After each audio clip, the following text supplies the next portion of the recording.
with a lot of great fighters that have been pros for 8 to 10 years. It takes a little time for them to wear out. So you think he's got another 5-6 years? I think he's got another 4 or 5 years. Yeah. How much? Not that much. Good years. Yeah. How much pressure will you put on WBC after this fight? Let's see.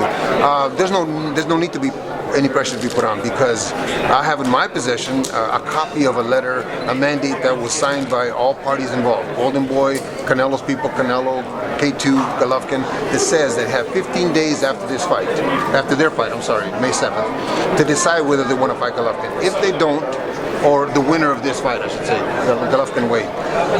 If they don't want to fight him, they need to say that within 15 days or they'll get stripped. If they say they want to fight him, they have 30 days to negotiate. Once they negotiate, and they can't come to an agreement within 30 days, it goes to purse bid. When it goes to purse bid, and the negotiations and the fight itself will be conducted under WBC rules.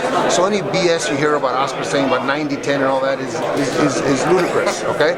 What happens is the champion gets a percentage, the challenger gets a percentage, it goes to purse bid, whoever wins the purse bid gets the fight.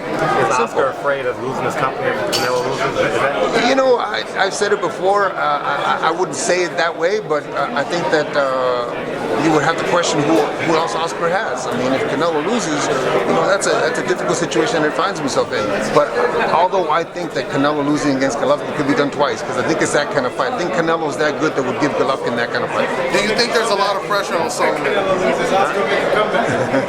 He's going to have to. He's going to have to. De La Hoya versus Golovkin. Yeah. There you go right there. Do you think there's a lot of pressure on Solomon, you know, the WBC president, when it comes to stripping him? You know, a little bit of a conflict of interest. He's from Mexico. Canelo's from Mexico. You think there's pressure on him? No, as you recall, about maybe 15 years ago, a guy named Rajigani or something like that sued WBC and won like a $30 million judgment for some kind of shenanigans like that. No, I don't think there's any pressure. I think it's cut and clear. Yeah. But do you think he will do it, though? Because he said that he would do it before and he didn't do it. Like I said, there was a settlement and or a lawsuit and a judgment, and I think that it's pretty clear. And all, like I said, all the parties, and we've been saying this now for since after the Cotto fight. The agreement was made. It's in writing. It's a legal document. If they don't do it, then I guess K2 and GG Promotions have something to do about it. Given that you think you have like 5 more peak years in the sky, though, I mean, is there that much of a rush to get this done now? I mean, because I'm guessing from their side they're going to want to drag this out as well. No, understand that we're not after Canelo. We're after the WBC belt. Golovkin wants to be the unified champion. Now, once he's unified champion, then you can ask me the questions you're going to ask me about moving up. Because then at that point, then it's okay to move up. It's okay to look at other pastures and look at other things to do.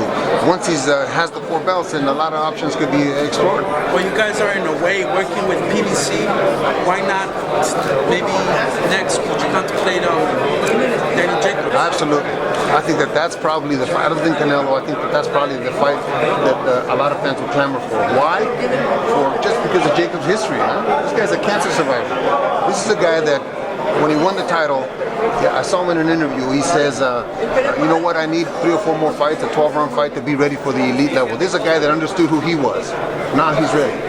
Now he understands that he's ready. It's been a couple of years. He's ready for that challenge. And I think that just because we're fighting Dominic Wade and Tom is working with Haymon, it's a great possibility. I think that fight in New York, huge. Well, it definitely looks like he's ready. He just finished knocking out or stopping Peter Quillin. Quillin was calling out Golovkin for a very long time. What's your take on Quillin now and on Jacob stopping him up? You know, I thought that Danny is improving fight by fight, and that's what's supposed to happen with elite fighters. You're supposed to improve fight by fight, and he has improved. And the fact that he knocked that Quillin, they could have gone the other way because they're both great fighters.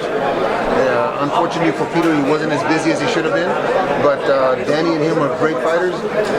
Danny caught him first. Peter got careless. You know, it could happen to us on Saturday.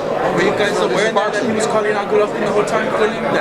No, you know what, Peter, unfortunately, in my opinion, had some bad advice and stayed a little inactive for a while. But he's a heck of a fighter. I hope that he fights a couple more times, and I bet you he'll be back in the running. He'll be a top, either middleweight or super middleweight. WBO champion. Tom has had contacts with